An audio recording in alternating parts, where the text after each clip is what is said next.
La siguiente presentación que está en esta carpa estaba inicialmente preparada para quemarropa. Hemos tenido que hacer un pequeño cambio de programación. Hemos pasado a la carpa de la palabra. Y el libro del que vamos a hablar es Todos habían dejado de bailar. Premio LH Confidencial 2022 a Mejor Novela Negra. Una novela que nos va a viajar a los años 60, a la década de los 60, que es una Barcelona muy, muy diferente de la Barcelona cosmopolita que conocemos ahora. En aquel momento, Barcelona está recibiendo muchas influencias, pero no es la metrópoli que conocemos hoy en día. Y es un relato sobre el lumpen barcelonés. Sí. Es un relato que se basa sobre un hecho real, un asesinato que tuvo lugar en el año 62. Fue uno de los crímenes más sonados o más mediáticos de la época. Lo llaman el crimen de los existencialistas, no porque tuviera una mierda que ver con Jean-Paul Sartre o con Albert Camus, sino porque incluía o de alguna manera salpicaba la escena del jazz y de los americanos que se congregaban en la Plaza Real y más en concreto en un club llamado Jamboree de la Plaza Real de Barcelona. Y eso, pues, para la prensa del régimen era extranjero, amoral, que chocaba contra la moral nacional católica, y se les ocurrió que existencialista era una palabra que podía servir para explicarlo o para demonizarlo, ¿no? Aunque, ya digo, no tuviera nada que ver.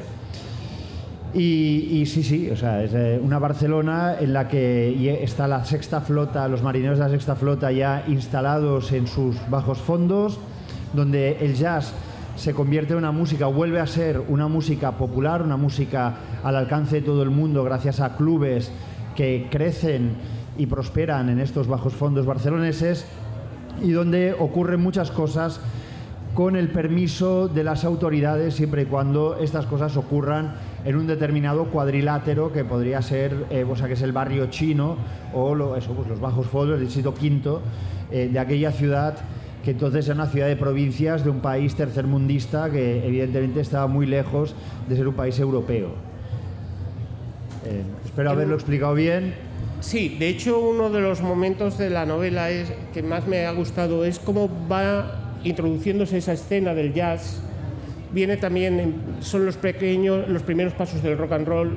Sí, claro. Sí. Es la mezcla que hay también en ese momento de gente que ha emigrado a Barcelona, gente que pertenece a los barrios bajos de Barcelona, gente que también es un poco buscavidas, gente que pertenece también a estratos altos. Como en ese momento, en ese escenario, al mismo tiempo puedes tener a gente en una timba jugándose un dineral, gente que está comprando droga, gente que está bebiendo, gente que está disfrutando de una música que es nueva, que para muchos es verdaderamente revolucionaria, claramente subversiva. Estamos hablando de la entrada en esa Barcelona, ya les digo, de la primera mitad de los 60, del primer jazz, del primer blues, de un... Bueno, cuidado, es decir, Barcelona ya tiene una cierta capitalidad española del jazz en los años 20. En los años 20, pero luego yo creo que en los 30, 40 desaparece por completo. Y no, claro, con la guerra civil aquello se trunca de forma totalmente radical. Es otra generación la que retoma completamente. De hecho, en los años 50, finales de los años 40 y principios de los años 50, las clases altas ya empiezan, o sea, hay una pequeña élite muy exquisita que cultiva este tipo de música, pero era un lujo. Es decir, ver a Louis Armstrong en el año 57 en el Windsor Palace de Barcelona era un lujo al alcance de muy pocos. El hecho de poder ir a un club a escuchar, a bailar esa música, incluso de vez en cuando a ver a músicos originales afroamericanos como Don Byas y tal, eso ocurre en los 60 gracias a eso, a la proliferación de estos clubes que en cierto modo satisfacen las necesidades musicales de los marinos de la sexta flota. Es decir, mucha música no hubiese llegado, no hubiese penetrado a una serie de estratos sociales sin este caldo de cultivo que eran los americanos, que cambiaron a partir del año 51, que es cuando entran en Barcelona, cambian totalmente las reglas del juego. La prostitución no vuelve a ser la misma, la hostelería no vuelve a ser la misma, la música de baile no vuelve a ser la misma, nada vuelve a ser lo mismo. Porque estos tíos traen dólares y traen todos los ingredientes de una vida que aquí ni siquiera se soñaba, y en un momento dado empieza a estar al alcance de eso, pues de la juventud más marginal, por así decirlo. Una parte de tus protagonistas son un grupo variado de expatriados, de gente que está en esa Barcelona, gente que ha venido con la Sexta Flota cuando era una de las principales bases en el Mediterráneo de la Marina estadounidense, también gente que ha venido de Escocia, de Inglaterra, y se mezclan con gente que viene de un entorno totalmente diferente para ellos, porque venir a ellos para España es casi un viaje a Marte. Bueno, depende, claro. Aquí siempre hemos tenido el mito, ¿no?, del americano, del americano de la época que venía a Barcelona, decía, joder, esto es un pueblucho. Bueno, el americano que venía de Los Ángeles o de Nueva York y tal, evidentemente veía Barcelona y era un pueblucho. Pero el americano que venía de Wisconsin, de un pueblo de mierda de Ohio, venía a Barcelona y aquello era un enorme parque de atracciones ridículamente barato, donde podía hacer básicamente cualquier cosa, porque además ni siquiera tenían los marinos de la Sexta Flota, ni siquiera estaban sujetos a la ley y a la policía, a la vigilancia policial autóctona. Ellos tenían su propia policía militar, que cuando la armaban y tal, se los llevaban al barco y ya los sancionaban. Con lo cual era jauja, y era una jauja impensable. Los personajes, los hermanos Hunt, que aquí rebautizo como Hall, esos tíos venían de un pueblo de al lado de Pittsburgh que era un agujero. O sea, estos tíos, el mayor, el Jack Hunt, se alistó en la Segunda Guerra Mundial contento, decir, hostia, igual me pegan un tiro, pero así veré mundo y no moriré de asco y pena en este estercolero donde me ha tocado vivir. Y claro, este tío llega a Barcelona y dice, hostia, vale. Bueno, primero pasó por Los Ángeles, se metió en un par de líos y acabó en Barcelona. Pero en Barcelona dijo, hostia, yo voy a ser el amo de esto. Hay otra cuestión que me gustó mucho a Noela, que es cómo está en los albores de la gran explosión de la droga. Todavía se consume, pero evidentemente la pauta de consumo que había en aquel momento tenía más que ver con el hashish y con otras drogas. Con la grifa. Y la grifa, sí. Pero desde luego estamos a punto de la gran explosión de la heroína. Sí, a ver, la heroína empieza a manejarla. La heroína, a ver, Barcelona era un puerto interesante, como lo era Sevilla. De hecho, la primera gran operación policial que tuvo contra la droga, que tuvo lugar en España, que fue creo, en el año 71-72, que la dirigió Juan Creix, Antonio Juan Creix. Esto, o sea, las dos ciudades que pilló y donde hubo detenidos fueron Barcelona y Madrid. Por cierto, casi pilló a uno de los Smash en una redada. Sí. Bueno, total. Pero claro, hostia, la droga, la heroína, el narcotráfico era algo que la policía de aquí en el año 62 no contemplaba directamente. Sabían que había legionarios que vendían grifa, pero eso pues les parecía bien. Un legiata es un legiata y no te des con él. Y la heroína era una cosa que interesaba fundamentalmente a los americanos, tanto para pincharse ellos, como es el caso de los hermanos Hall, como para intentar exportarla. Y aquí un poco me invento, la parte un poco más inventada de la trama es esta, la de los hermanos Hall, que bueno, es inventada hasta cierto punto, porque luego sí que es verdad que Phil acabó en la cárcel de Marsella por tema de drogas. Y también hay un apartado en la... Perdón por el spoiler, Pues... No reventamos nada porque evidentemente vamos a ser lo suficientemente cuidadosos. Hay un momento también en el que me ha gustado mucho la novela, que es cómo se mezcla la corrupción institucional, porque estás hablando de una Barcelona en el que gente que estaba, digamos, en el lumpen, estas bandas locales, al mismo tiempo están constantemente en contacto con policías y con gente que está en puestos altos y que unos y otros se alimentan. Bueno, pero yo creo que esto sigue siendo así, es decir, al final, no sé, pues la policía, sobre todo la policía que está más en el día a día de la calle, pues estos ya saben quién es quién y saben que ese es un carterista, que ese menudea hachís no sé dónde y tal, lo saben, y hay pues un juego del gato y el ratón, que en esa época era posiblemente más arbitrario, en el sentido de que había menos garantías para el pequeño delincuente, y había más, digamos, impunidad o más poder para la policía de la época, para poder obrar, o sea, básicamente para coger y poderle dar una mano de hostias a alguien porque no le gustaba lo que decía. Pero esto lo cuenta, por ejemplo, el que fue comisario de barriada en los años 70 del barrio chino, de la comisaría de nuevo de la Rambla. Este tío en sus memorias lo explica, dice, hombre, pues venía el tal que robaba coches y me tomaba el pelo pensándose que yo soy tonto, y un par de manos de hostias le hacían recapacitar que no soy tan tonto, y ya está. Y el tío lo cuenta con una naturalidad, pues porque entonces el juego del gato y el ratón era este. Aparte que, bueno, evidentemente pues te documentas, hablas con gente que bueno, pues en este caso hablé con gente que tenía mucho contacto con la policía, con policías, por temas de amistad y tal, y decían, sí, o sea, estos tíos conocían todo el barrio, conocían todo el percal y eran los amos, nadie les tosía.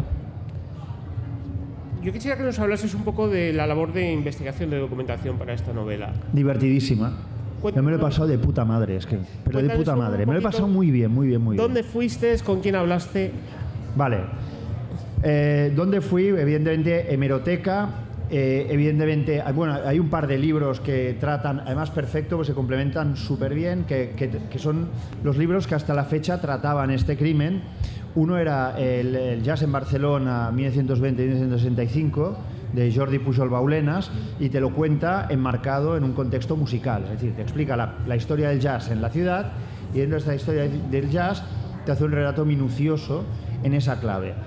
Y el otro, el de Santiago Tarín, ahora lamentablemente experiodista de La Vanguardia, pues se ha jubilado, que es Barcelona en rosa y negro, donde en cambio explica el tema desde el punto de vista criminólogo, ¿no? Porque el tío era periodista de sucesos y tal, muy bueno, con una cantidad de contactos y una capacidad para hilar muy fino, y por tanto esos fueron mis puntos de partida. Luego evidentemente conseguir el sumario, pero y hemeroteca, porque además pensad que aquí había ciudadanos americanos, había una ciudadana británica, y por tanto esto hay hemeroteca americana, es decir, salió en la prensa de Estados Unidos, salió en la prensa británica, de pues súbditos de no sé cuantitos acusados de crimen atroz, brutal, en Barcelona, que por cierto está en España, nadie sabía dónde coño está Barcelona. Dicho esto, eso ya es divertido, porque yo soy así, me divierto con estas cosas, salgo poco y es lo que hay. Pero la parte mejor fue contactar con Pere Farré. ¿Y quién es Pere Farré? Veo que estáis todos a punto de preguntarme casi al unísono. Era el pianista que tocaba con esta gente. Era el pianista que tocaba con los hermanos Hunt. Y este es un señor que tiene 93 años, que sigue tocando como Los Ángeles, o sea, toca súper bien.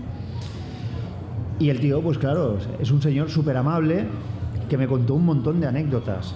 Algunas que realmente no es que tengan mucho que ver con la trama, pero mira, las he puesto ahí. Las he puesto ahí porque son demasiado buenas para que se pierdan en el tiempo, en la nada. Por ejemplo, cuando iban con Gloria Stewart, que era una cantante estadounidense, negra, bellísima, cuando negros en Barcelona había pocos, y ya en la Cataluña profunda no había ni uno, y se iban a pueblos a tocar, y los paisanos los quedaban mirando, en plan, la cantante es en plan de, ¿sabes? Flipando y tal. Entonces, todas estas cosas, toda esta parte costumbrista, hombre, no me extiendo mucho porque no es consustancial a la trama, pero no me he resistido a meterla. Tu novela recorre un arco cronológico muy largo, está centrada en esa primera mitad de los 60, pero luego va a haber un momento en el que parte de esta gente han pasado el tiempo y se va a encontrar con la Barcelona del 92. Bueno, spoileamos, ¿eh? No, ya. Porque no hemos dicho quién, ni cuándo, ni cómo. Vale. Pero la pregunta es, ¿queda algo de aquella Barcelona en la Barcelona actual? Hostia, tienes que hilar muy fino, ¿eh? Tienes que hilar muy fino, saber dónde mirar, saber dónde olfatear y tirar mucho de imaginación, o sea, de ver eso entrecerrar los ojos y reconstruir cómo era y sobre todo el paisaje. Yo diría que está... Hombre, a ver, han pasado 60 años, quiero decir. Pero bueno, por ejemplo, queda el Jamboree. El Jamboree queda, sigue existiendo. De hecho, es donde hice la presentación del libro, con Pere Farré tocando el piano, con jóvenes músicos de la escena del jazz de Barna, y eso sigue. Pero, por ejemplo, el Jamboree es completamente distinto a como era en el año 62. O sea, el mural que se ve en las fotos antiguas y tal y cual, eso ya no existe. Pero bueno, como Jazz Cava, que está ahí en la Plaza Real y que puedes ir a ver buen jazz prácticamente todos los días del año, pues sí que está ahí.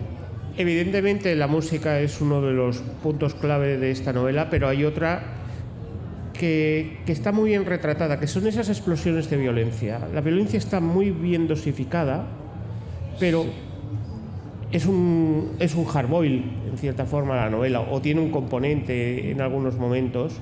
Vamos a decir que de ahí vengo. Me curtí escribiendo hardboil y creo que algo queda, ¿no? Algo queda del tono, de enfocar la violencia, pues a veces con un cierto sarcasmo, a veces con una cierta sordidez, pero bueno... Sí. Yo quisiera que nos hablases un poco de cómo consigues dosificar esa violencia y introducir ese elemento de la ironía a veces, del humor. Hostia, buena pregunta. A ver, por un lado, cuando tú escribes te marcas un ritmo, ¿no? Y más en una novela donde la música es tan importante, tiene que haber un ritmo. O sea, si tú, por ejemplo, empiezas a ahondar y decir, bueno, voy a ser muy violento y así la gente dirá, oh, qué duro, claro, al final la gente no dice qué duro, la gente dice qué aburrido, qué rollo, qué me estás contando, tío. Con lo cual, tienes que dosificar por una simple cuestión de ritmo y de darle al lector una cierta facilidad y un cierto gusto por seguir leyendo el relato. Entonces, y en eso te ayuda mucho la famosa máxima de Kurt Vonnegut, que yo intento seguir casi siempre, que era, todo lo que escribas tiene que tener uno de estos dos propósitos, o bien que la trama avance, o bien que se conozca mejor al personaje. Todo lo demás, paja que te puedes ahorrar y sobre todo le puedes ahorrar al lector. Eso, o sea, una vez que tú tienes clara esa premisa, yo creo que dosificas porque te lo pide el cuerpo. Y lo de la ironía y tal, bueno, eso me encanta que hagas esta pregunta. ¿Por qué? Porque es el tono. Que para mí algo muy importante cuando escribes una historia, cuando cuentas una historia, cuando cuentas un cuento, es el tono. Y el tono que funciona bien para una historia no funciona bien para otra. O, no sé, esta historia me pedía un tono en el que hubiera ironía, sarcasmo, algo de humor, algo de tono un poco como de Aventis, como de historieta, como de batallita que te cuentan a pie de barra de bar. De hecho, hasta que digo en el título, el documento se llamaba Un cuento de Barcelona. ¿Por qué es eso? En el fondo es como un cuento de una Barcelona que ya pues quedó atrás, ya pretérita, pero que a la vez te estoy contando como si yo hubiera estado ahí de, hostia, pues no va y evidentemente intentando resultar literario y agradable para el lector, pero en fin. Con lo cual, sí, o sea, respondiendo a tu pregunta, y espero haberlo hecho, por un lado, dosificas porque para no aburrir al lector y no ser un peñazo, y por el otro, ese tono en concreto fue muy pensado para esta novela, para esta historia, y yo la quería contar así. Y no todo el mundo lo ha entendido, pero yo sí. Y en general a la gente le gusta. La novela y además está ahí, tiene una portada muy bonita. No hay realmente nada que les impida a ustedes correr a comprar ejemplares. Novela en la que, como decíamos, la música es muy, muy importante. ¿Hubo alguna banda sonora de fondo mientras estabas escribiendo? No, soy incapaz de escribir con música. Yo si me pongo música, me pongo a pensar en la música y ¿sabes qué acabo haciendo? Me acabo gastando 200 pavos en compra de discos online. Eso es lo que... Y escribiendo una frase además de mierda. No puedo escuchar música mientras escribo. Es totalmente... No, la escucho en otro momento, la proceso y tal, y luego cuando estoy escribiendo imagino y lo vivo en función de cómo lo vive el personaje. La epifanía del personaje que descubre pues a Lionel Hampton. en 1952. Pues eso es lo que me interesa contar, pero yo no puedo hacerlo escuchando a Lionel Hampton. Si no, voy a quedar así, escuchando a Lionel Hampton con un riachuelo de moco y tal, y no voy a escribir nada. Alberto Valle invirtió tiempo en esta novela, está muy bien documentado lo que decías. ¿Ese esfuerzo de estar en ese viaje a la Barcelona de los 60 se acaba en esta novela? ¿Piensas volver a retomar esa época, ese escenario? Probable. La anterior ya cubría un arco narrativo del año 51 al año 91, más o menos. Esta es el año 62. En general me interesa sobre todo escribir de épocas en las que no hay tanta tecnología. Primero porque yo con la tecnología soy bastante negado, como para tantas otras cosas, y por tanto no la conozco muy bien y me cuesta. Y sobre todo porque tampoco me parece tan interesante el mundo con tanta tecnología. Me parece más interesante sin tanta tecnología, con más calle, con más peleas de barra de bar o peleas de presentación de libro, como estaba a punto de presenciar. Quiero matizar que no ha llegado a pasar nada. No, yo ya estaba en plan, hagan sus apuestas, a ver si me saco un sobresueldo aquí. Bueno, estamos llegando al final del tiempo que teníamos asignado para esta presentación, que como bien ha sido electrizante, y de nuevo reiterar mis disculpas al público y a Alberto. No, pues recomendarles esta novela por muchos motivos. Es un viaje a un pasado, no está cargada de falsa nostalgia, no es que cualquier tiempo pasado fuera mejor, pero es un pasado fascinante, es un escenario magnífico para contar historias. Es una novela en la que se juntan lo más bajo de la sociedad con lo más alto en ocasiones, pero también es una novela... Que a veces es lo más bajo, que a veces moralmente es justamente lo más bajo, ¿no? Lo más alto es una novela lo más rastrero que hay. Sí. Que es divertida de leer. Está muy bien escrita por Alberto, y aunque diga que él no la escribió a ritmo de jazz, desde luego es una novela para leer con el mejor jazz, porque tan buena como la música es la letra. Despedimos con un fuerte aplauso a Alberto. Muchas gracias por haber venido a la Semana Negra. Estará firmando ahí. Muchas gracias por habernos acompañado. Va por ustedes. Sí.